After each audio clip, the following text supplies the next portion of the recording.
Hello, কেমন আছেন আপনারা? বরাবরের মতো নতুন আরো একটা ভিডিওতে চলে আসলাম আমি। তো ভাই, আমি 25 অক্টোবর একটা মুভির ট্রেলার দেখলাম, বাহুবলী দা এপিক রিলিজ ট্রেলার। তো আমি ফার্স্টে ভাবছিলাম যে হয়তো বাহুবলী 3 মুভিটা আসতেছে, মানে ট্রেলার দেখার আগে আর কি। তারপর আমি একটু রিসার্চ করি, দেন আমি যা জানতে পারি সেগুলো নিয়ে আজকের ভিডিওতে কথা হবে। তো বেশি তিরিং বিরিং না করে ভিডিও শুরু করা যাক। আপনারা যারা বাহুবলী ফ্র্যাঞ্চাইজি দেখেছেন তারা তো জানেনই মুভিটা কেমন, মানে ডিরেক্টর রাজামৌলি এর বানানো সেরা মুভি। তার মেক করে অনেক ভালো মুভি আছে যেমন RRR, কিন্তু বাহুবলীর একটা আলাদাই ফ্যান বেস আছে। তো তাদের জন্যই মুভিটার 10 বছর পূরণ হওয়া উপলক্ষে ডিরেক্টর রাজামৌলি নিয়ে আসছে বাহুবলী দা ইপিক। এখন বলতে পারেন এটা কি কোনো আলাদা মুভি? তো না, এটা আলাদা কোনো মুভি না। এইটা বাহুবলী এন্ড বাহুবলী 2 মিলিয়ে বানানো হয়েছে বাহুবলী দা ইপিক। কাহিনী সে একই, মুভিটাও একই, বাট এইখানে দুইটা মুভি মিক্স করে আবার রিলিজ করা হবে থিয়েটারে। রাজামৌলি বলেছেন বাহুবলী এন্ড বাহুবলী 2 দুইটা মুভি প্রথমে এক গল্পে ভাবা হয়েছিল, কিন্তু সেটিকে এক অংশে দেখানোর জায়গা ও সময় তখন সম্ভব হয়নি। আরো বলেছেন এই রিলিজ শুধু পূর্ণ প্রকাশ নয়, তিনি চেয়েছেন দর্শকের জন্য নতুন অভিজ্ঞতা তৈরি করতে। যেমন তিনি বলেছেন,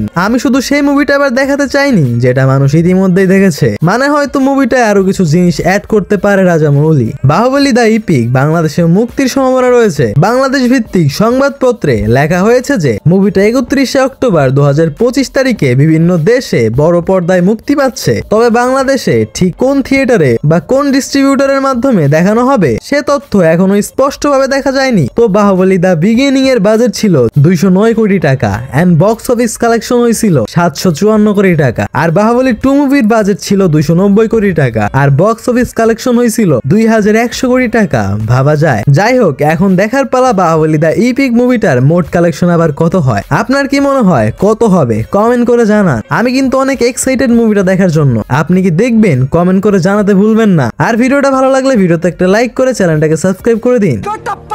राजमाता समर शंख फूक दो। やめてください。やめて。ああ、じゃじゃ。